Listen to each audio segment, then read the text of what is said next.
Welcome to my version of Sassafras. And it does start out here in an overhang where the tenants can be protected from the elements.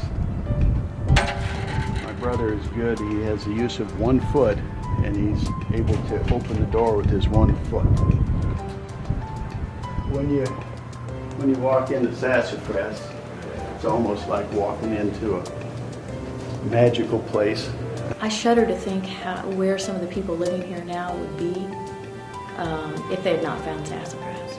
His passion is just to really keep people out of situations where they have to give up freedom. I think that's one of his biggest personal, not fears, but just things that he's had to overcome is, maintaining his freedom, because people, since he can't speak like other people are always trying to speak for him and make decisions for him, and he's completely capable of that, so he wants anybody who's capable of making their own decisions to be able to stand up for themselves and be independent. Sometimes the vision and persistence of one individual can bring about meaningful change in an entire community.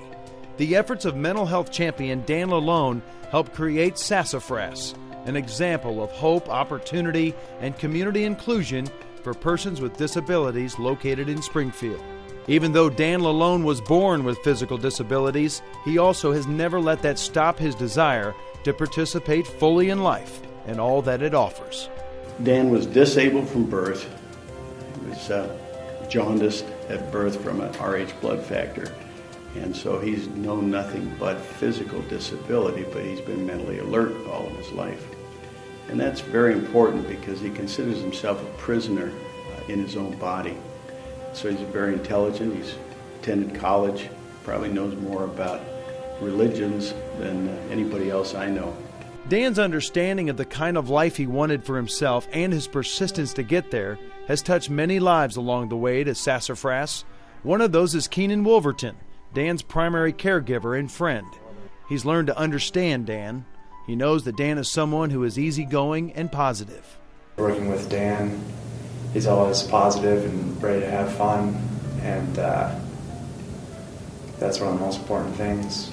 I've worked with several speech-disabled people before, and everybody has a different manner of speaking and their own language, basically, and you just have to learn to watch for the right signals and get used to everybody's idiosyncrasies in the way they talk.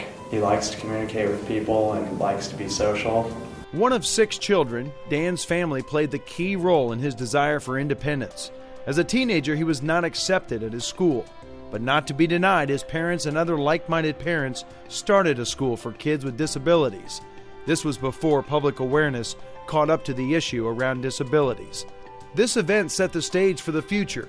Dan took his dreams for Sassafras to his parents Harold and Mary in the late 1980s, and they understood. Everything started with Dan conveying his interests to our folks.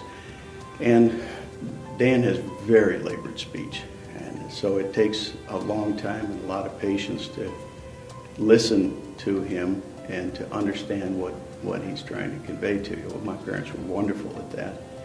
And so they were able to grasp what he was trying to tell them pretty readily. And they bought into what his concepts were fully. And the concept is simple, but almost beautiful. Dan's concept was Sassafras, which today is an attractive modern apartment complex in the midst of a neighborhood in southwest Springfield. Sassafras is a warm, comfortable home in the community for Dan and 8 other individuals who share their desire for independence. One of those is Susie Summers. The goal, Danny's vision, and the fact that we can live as independent as we can. Living in a regular complex, I couldn't even get my door open to go out if I wanted to. Nobody really knew I was there.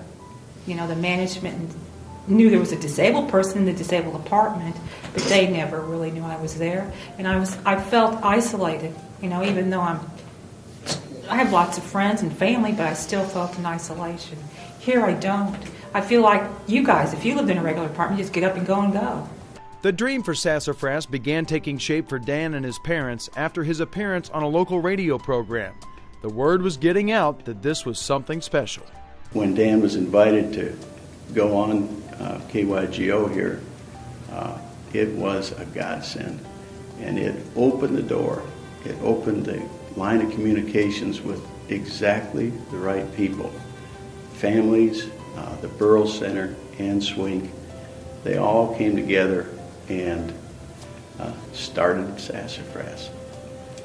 So it started with the land purchase and went through a fundraising process, but the majority of the funds were generated through tax credits that local banks received to sponsor the building of the project.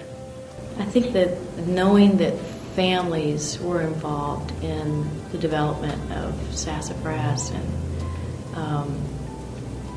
they were going to be owning and running, we knew that the quality would be higher than what some of the other alternative living facilities that were available for someone who was as physically challenged as my brother was. Dan was the catalyst for this. His parents helped, and he just encouraged everybody along the way. I don't think he missed a meeting, and there were lots of them.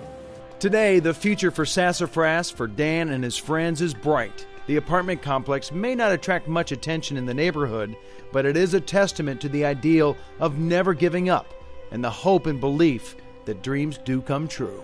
He's a dreamer, and his dream that he will share with you, he'll share with anyone, is that he feels he has a mission to see that other disabled, physically disabled, mentally alert, are given the opportunity to live in an environment like Sassafras. Dan wishes to share his mission with all of us. He dictated the following to Keenan. I have a mission to see that all severely physically disabled, mentally alert people have a place to live in dignity and safety. Now, Sassafras is hopefully such a place. It is a model for the U.S., if not the world. In the past, if you were severely physically disabled, you were put in a nursing home or let languish at home. Sadly, some healthcare providers still believe in that tired philosophy. I have witnessed in the past many disabled individuals put in nursing homes for the wrong reasons. I see Sassafras as a place disabled people can live without giving up any rights, dignity, or safety. My goal is to have a world where disabled people don't have to give up freedom to live in society.